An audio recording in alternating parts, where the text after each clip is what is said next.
మీరు భూమి లేని వల్ల కోరికలు ఉంది చెల్లె పక్కన గుంట భూమి లేదు ఎందుకు ఇయ్యారు 12,000 వాళ్ళకి ఎందుకు ఇయ్యారు చెప్పు భూమి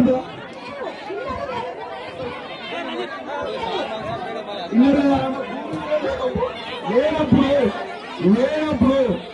ఎంతవరకు కరెక్ట్గా పేరు ఎందుకు రాయాలి ఆమె పేరు ఎందుకు రాయాలి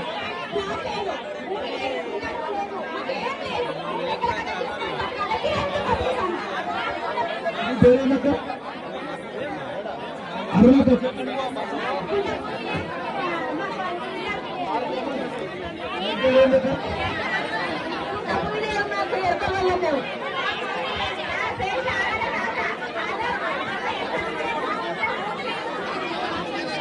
ఇప్పుడు మీరు ఇస్తారా అయ్యా నా జవాబు చెప్పాలి మీరు ఇప్పుడు అధికారులు ప్రభుత్వం తరఫు నుంచి మీరు జవాబు చెప్పిపోయారు మీరు మాకు ఇస్తారా